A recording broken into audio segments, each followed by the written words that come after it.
نحمده ونصلي على رسوله الكريم أما بعد أعوذ بالله من الشيطان الرجيم بسم الله الرحمن الرحيم يا أيها الذين آمنوا لا تقربوا الصلاة وأنتم سكارى حتى تعلموا ما تقولون ولا جنبا إلا عبيد سبيل حتى تغتسلوا إلى آخره. قال النبي صلى الله عليه وسلم يا أيها الناس قولوا لا إله إلا الله تفلحون إلى آخر الحديث. أو كما قال النبي صلى الله عليه وسلم আমার নবীজি মক্কার জমিনে যখন বেঈমানদেরকে বলল, বেঈমানরা আমার ভাইরা তোমরা কালিমা পড়ো, মুসলমান হয়ে যাও। বন্ধুরা, সবার মধ্যে অনেক ইহুদি বেঈমান নাসারা তারা ইসলামের মধ্যে এসেছে, শুধুমাত্র কালিমা পড়ে মুসলমান হয়ে গেছে। বন্ধু, যখন মুসলমান হয়ে গেল, বন্ধুরা আমাদের নবীজি নামাজের মধ্যে আসার জন্য আদেশ দিয়েছে, নামাজের মধ্যে এসেছে। বন্ধুরা, কোনো বেঈমানি কাবার যখন মুসলমান হয়ে গেছে, ওযু গোসল বুঝে নাই, যখন নামাজের টাইম হয়ে গেছে তারা মদ খাইয়ে নেশাযুক্ত হয়ে নামাজের মধ্যে এসেছিল। কি জন্য? প্রথমে কালেমা পড়েছে, কালেমা পড়ার পরে কিন্তু তারা বুঝে নাই মদ খাওয়া যাবে কি না। নবীজি অতটুকু এখনো বুঝে নাই, শুধুমাত্র কালেমা পড়াইছে, মুসলমান বানিয়েছে। ওই লোকেরা সম্বন্ধে মসজিদের মধ্যে আসে, বন্ধু নামাজ দাঁড়িয়ে গেছে, কেউ বা নাপাক অবস্থার মধ্যে, কেউ বা পেশাব পায়খানা করার অবস্থার মধ্যে, কেউ বলে বন্ধু আউলাস তুমুল নিসা, আপনি স্ত্রীর সঙ্গে সহবাস করে নামাজের মধ্যে দাঁড়িয়ে গেছে, তারা পাগলের মতন হয়ে গেছে। নামাজের মধ্যে আসে বন্ধু, তারা নাকি পাগলের মতো হলে স্ত্রী করতে চায়। এমন অবস্থার মধ্যে আল্লাহ রাব্বুল আমিন আয়াত নাযিল করলেন, ইয়া আইয়ুহাল্লাযীনা আমানু লা তাকরাবুস সালাতা ওয়া আনতুম সুকারা।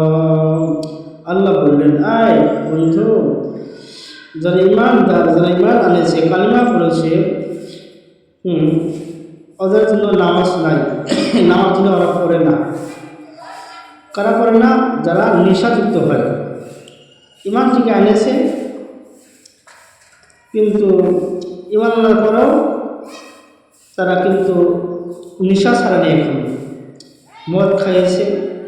তারা পেশা পায়খানা বুঝে না, পেশা পায়খানা বুঝে করে না। আউলাস্তুল নিসা, স্ত্রীর সঙ্গে সহবাস করে তারা উজু করে না, গোসলও করে না, এদিন নামাজ দাঁড়ায়।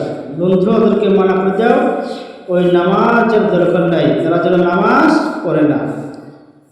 আল্লাহ রাব্বুল আমিন বলেছেন যে ওই লোককে যারা নেশা করে, মদ খায়, জিনা করে, অর্থাৎ পেশাব পায়খানা করে উজু করে না, স্বামী স্ত্রী সহবাস করে উজু করে না, ওদেরকে বলেছেন ওরা যেন নামাজ পড়ে না।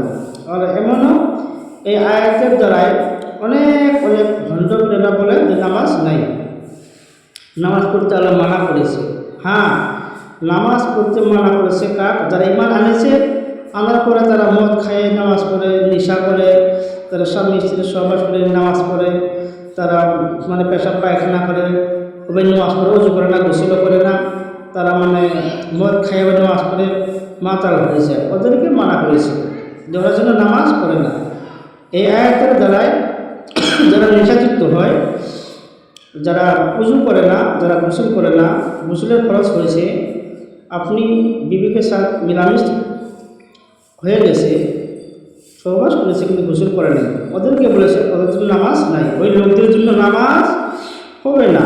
যারা নাকি অজু গোসল জুনুব হয়েছে, নাপাক হয়েছে, মদ খাইয়েছে, অজু গোসল বুঝে না, ওদের জন্য এই আয়াত নাযিল হয়েছে যে ওদের নামাজ পড়া লাগবে না, ওই লোকদের জন্য। আর ভণ্ডবরা বলতেছে যে নামাজে নেই।